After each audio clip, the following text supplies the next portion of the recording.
guys, how you doing? This is Manga Section. I'm here to bring the review for One Piece manga. No, not manga chapter.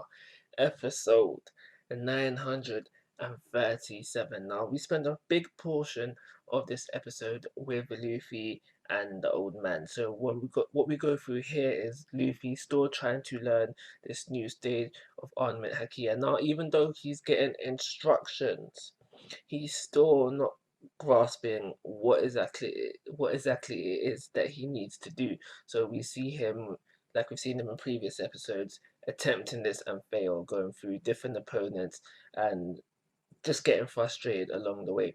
He is getting instruction now, so things are a little bit different. As he's getting frustrated, we have the old man telling him, yo, like, yo, this ain't gonna work if you're riled up. You need to calm down. You need to let the haki flow through your body. And as the old man is talking, we learn that the Ryu, as he calls it, is just another name for haki, similar to when we was on Skypiea and they refer to observation haki as mantra.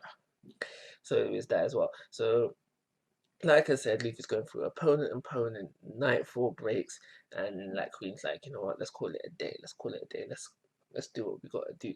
This is where Raizo with Karibu, I think his name is, makes another appearance into the stage, and now there's talking, and old man realizes like, yo, Raizo, the legends are true, all of that madness, and he's like, yo, allow me to help you guys.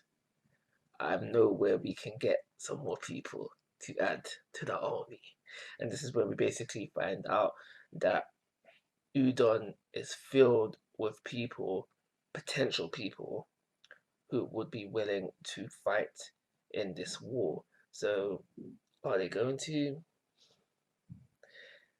or are they not going to? That's a question that you anime only watchers probably have at this present moment in time, but time will tell.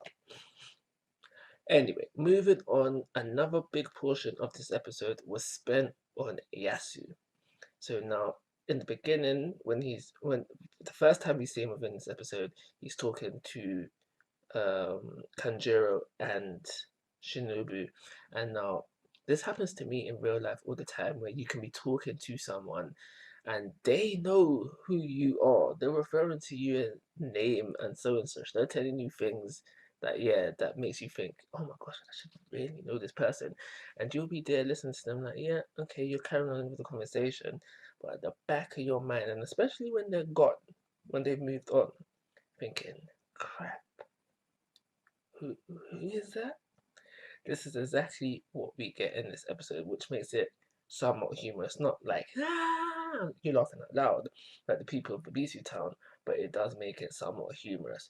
And so that's exactly what we get. Yasu's talking all about the flyer and how the plan's been ruined, blah, blah, blah, blah, referring to Kanjuro and Shinobu by name, but they have no problem. No, they have a problem remembering who exactly who it is, and they even mentioned that they thought it'd be rude, because even I have that as well. They thought it'd be rude to be like, "Who are you again?"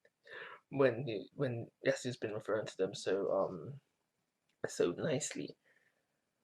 So basically, a big chunk of the episode when it comes to Yasu is just really thinking, who exactly is this guy? Because we see him then after this thing with Kanjuro and Shinobi, he goes into town. All the townspeople love him basically. That's just the kind of vibe you're getting, but at the back of your mind you're thinking, okay, he's a good person, but who is he? Kind of vibe. And now I don't know if I'm spoiling it or it should be bait by now, but by the end of the episode, you see Yasu at the night time caught for stealing stuff. And like I said, I don't know if it should be bait by now or I'm spoiling it. So minor spoiler, sorry guys if it is. Uh, Yasu, is the guy from one of the stories that was told in the previous episodes. It's just a story about a thief that goes around during the night time. That's our guy. That's our guy right there. Yasu. The only definitive thing we are told about Yasu within this episode is that he's related to a character we've met previously, Toka, and the whole thing about their relationship right there in the episode as well. I'm not gonna regurgitate that. You should have watched it, so you should know what I'm talking about. The last thing about this episode that I'm going to mention is that Big Mom. We know that Big Mom is on her way to Udon. She's finally, I'm guessing she's at the borders now by the end of this episode, but she is really hungry. So for anime only watchers, another question I have for you there is that what do you think is going to happen when Big Mom touches down in Udon? And now I can't wait for when Big Mom touches down in Udon. I can't wait. I can't wait. Can't wait to see that animated way. I can't wait for that. But that is everything I got to say about this episode. We are moving on at a fairly decent pace considering the anime's pace in general. So I'm going to give it a 3-star rating and call it a review. Like always, guys, must go for your thoughts and opinions. If you haven't already, please subscribe to my YouTube channel. But most importantly, take care. Have a nice day.